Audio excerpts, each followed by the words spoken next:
Dober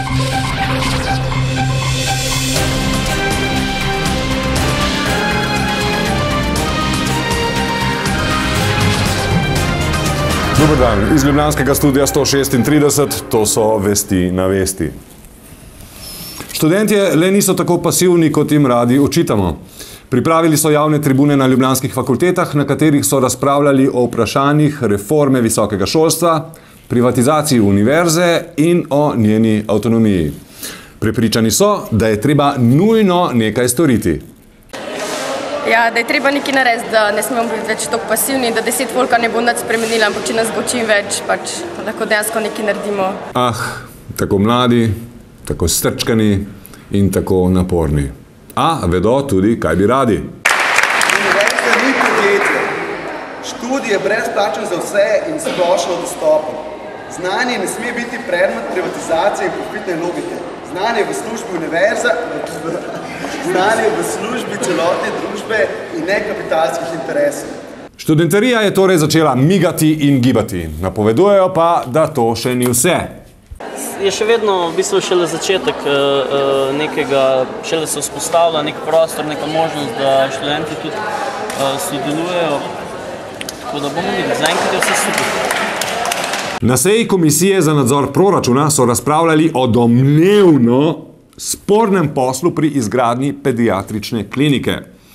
Spomnimo, gre za pogodbo o davčnem svetovanju pri polaganju električnih inštalacij v vrednosti 255 tisoč jebenih evrov. Nastopil je tudi Jurij Klepec, znameniti prišepetovalec z Ministrstva za zdravje. V osvežitev spomina tale posnetek. Samo še gospoda iz ministrstva vprašam. Pred komisijo pa je povedal, kako je minister podpisal pogodbo. Minister je na dan 8.8., če se ne motim, pač dobil strani ustrezne službe pripravljeno pogodbo v skladu s razpisno dokumentacijo, kar pomeni, da mora biti popolnoma identična določila pogodbe kot je v razpisni dokumentaciji in je prejel podpis. Pogodbo je podpisal, služba je tudi žigosala in potem poslala naprej v podpis ostalim pogodbenim partnerjem. Poslanec SD Milan Cvikl pa je dogajanje po koncu zasedanja komisije komentiral takole. Danes nismo dobili dokumentov, ki bi dokazovali, da je nekdo res izvedel davčno svetovanje v višini 250 tisoč evrov, 60 milijonov, torej gre preprosto za provizijo, za očitno posredovanje posla. Dokumenti kažejo tudi, da je nekdanji član razpisne komisije tudi prokurist tega podjetja. Prvotni razpis ni uspel, potem pa je prišlo do nekega konzorcija, ki je izvajal posle, pri katerih je očitno bilo potrebno izvesti tudi za 250 tisoč evrov davčnega svetovanja. Niso pa seveda povedali, kaj so dejansko ti gospodje deli in gre očitno za fiktivno pogodbo, torej za provizijo. Davčno svetovanje kot provizija. No, ampak to še ni vse. Zaradi pregledovanja davčnega poslovanja Domna Zavrla naj bi službo izgubil en davčni inšpektor. Če je to vzorec obnašanja, zaradi katerega, ko nekdo na to opozori, davčni inšpektor dobi odpoved, izredno odpoved delovnega razmerja, če je to seveda model delovanja v času te Janševe vlade, potem seveda nimamo ustreznega notranjega nadzora javnih financ in imamo veliko netransparentnosti. Kaj mi nisi povedal? Jebem ti. Nekakšen sem. Finančnega poslovanja Sove ne bo pregledovala samo vlada. Po pozivu SDS naj se obveščevalne agencije loti tudi Računsko sodišče, je predsednik le tega Igor Šoltes sporočil, da bodo letos prvič revidirali Sovo in OVS. Na to odločitev vladna preiskava seveda ni vplivala. Se pravi, zadnji dogodki v zvezi s Sovo niso bili tisti? Ne, neposredni povod gotovo ne, ali vzrok za uvrstitev, kot rečeno, je bila odločitev sprejeta že prej, mogoče samo za pojasnilo, ko sprejemamo poleg obveznih revizij tudi seznam revidirancov, ki bomo revidirali, upoštevamo predvsem dosedanjo nerevidiranost, stopnjo tveganja za nepravilnost in tako dalje, še nekaj dodatnih kriterijev. In ko govorimo o državnem proračunu, vključimo poleg državnega proračuna, ki je pač obvezna revizija, tudi nekaj mladih služb in pač lansko leto smo se odločili, da tokrat namenimo pozornost obveščevalnim služba. Pred komisijo, ki bo preiskovala nakup oklepnikov Patria, bo očitno še zelo živahno. Predsednik te komisije Milan M. Cvikl je namreč povedal, da naj bi pred njo nastopile tudi nekatere znamenite osebnosti. Posebej je izpostavil Zagožna, Črnkoviča in Janšo, ki so bili v letih 91 do 93 šef logistike, vodja nabave in minister za obrambo. Danes pa so ti trije: predsednik nadzornega sveta Gorenja, direktor podjetja, ki je posrednik pri poslu z oklepniki, in predsednik vlade. Medtem Gorenje že gradi novo tovarno orožja, minister za obrambo pa se ukvarja s podrobnostmi.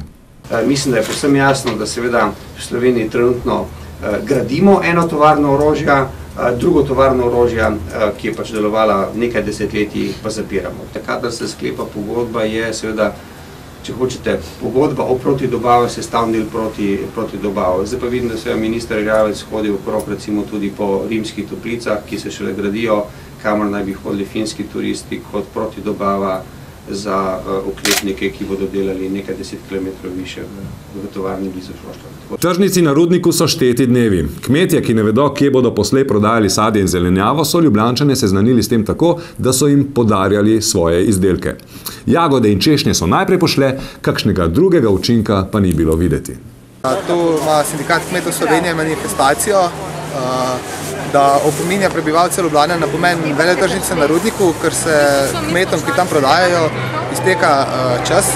Veletržnice čez en mesec zapirajo in še ni nove lokacije. In kmetje ne vejo, kam bojo lahko prodali svoje pridelke. Včeraj sta se v Atenah za naslov evropskega klubskega prvaka pomerila milanski Milan in liverpoolski Liverpool. Komentar Borut Mehle. Dragi Liverpoolčani in Liverpoolčanke, dobro jutro in sožalje. Izgubili ste glavno tekmo sezone, vendar pa bi jo lahko odnesli tudi slabše. Ker gledajte, izgubljeno nogometno tekmo lahko primerjamo s tem, da vas pusti dekle oziroma partner. V tem primeru je pa najslabše, če za vse krivite samo samega sebe. Če izgubiš tekmo, je torej dobrodošlo, da se počutiš oškodovan. Vi pa imate za to kar nekaj razlogov. Njap, sodnik vam včeraj res ni bil naklonjen. Kot tak se najavi že tam v sredini prvega polčasa, ko vam ni dosodil 2 kotov, kot tudi, ko je toleriral grobega Gatuza.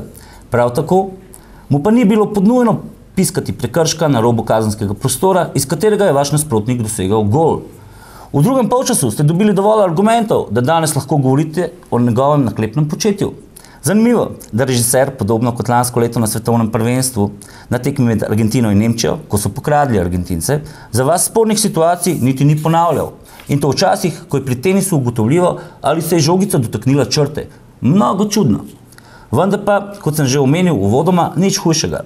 Resnična hrana za nogometnega navijača tako ali tako niso doseženi goli in zmage, temveč zgrešene 11-metrovke, smole, štange, krivica, bes, otožnost, mjav, mjav. Ne terorizira družinskih članov, niso oni krivi, prijetno poletje želim. Hop, hop, hop, hop, hop, hop, hop, hop, hop. Jesenice so prasice! Tivoli zlata hala letos bo prvaka dala. Olimpija! Svetlana Makarovič je v predstavitvi knjige Šuško in gozdni dan, knjiga je šla pri založbi Miš, spregovorila tudi o otrocih in otroški literaturi. Tole je povedala o otrocih, telebajskih in škratih. Kuzma se umije takrat, ko se on hoče. Kuzma se počeše takrat, ko se on hoče.